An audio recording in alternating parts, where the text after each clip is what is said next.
My country, the Philippines, is one of the most vulnerable countries in the world to the climate crisis.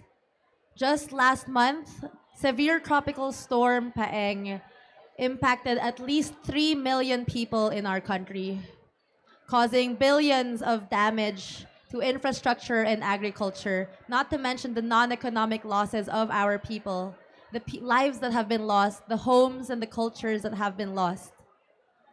This is all happening because of the fossil fuel industry, because of the greed of the 1% of the multinational companies, of the global north leaders that refuse to prioritize people and planet. I feel like everyone here in this room and in these pavilions, most of the people in these pavilions, are in the same page when we're talking about the fossil fuel industry as the cause of the climate crisis. Yet something isn't coming through to the world leaders. They still have not understood that what we need are those drastic carbon dioxide emission cuts. That what we need is that global just transition to get rid of this industry that's not only destroying our planet and killing us with emissions, but killing people on the ground in communities.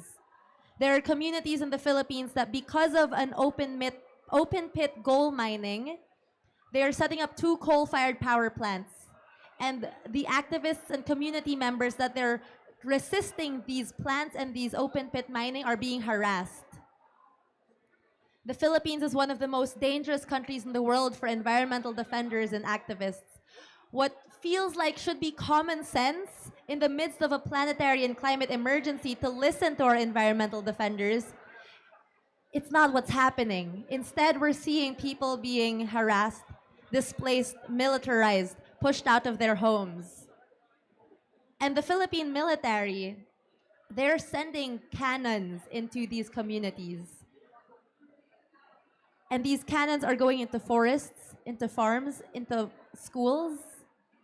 These are non-precise equipment. Why are they doing this? Because they say there are terrorists in this area. Because there are people resisting the mining companies. There are people resisting the fossil fuel companies.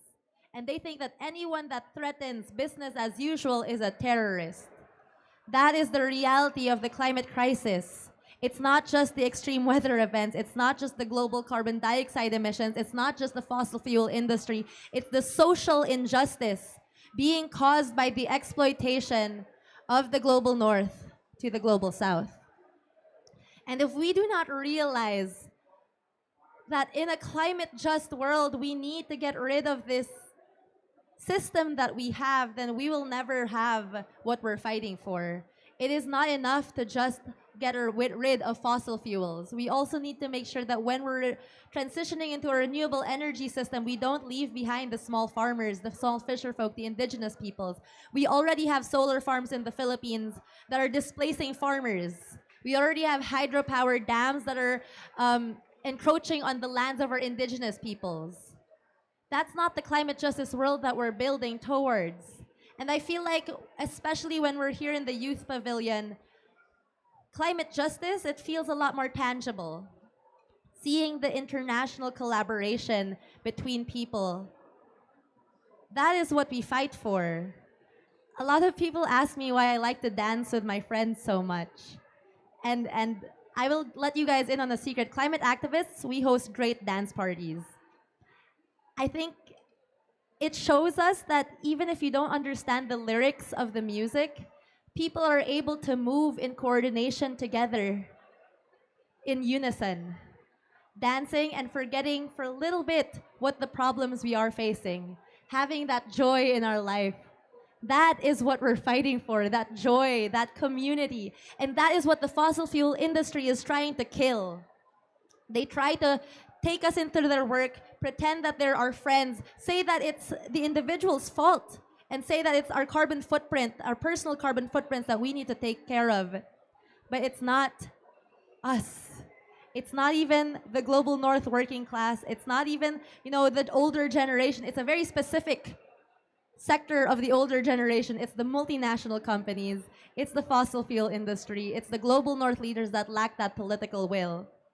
And if we want, again, to have that world where everyone feels safe, where everyone feels at peace, where everyone can dance in joy, then we need collective action, and we need to change the system together. Thank you very much.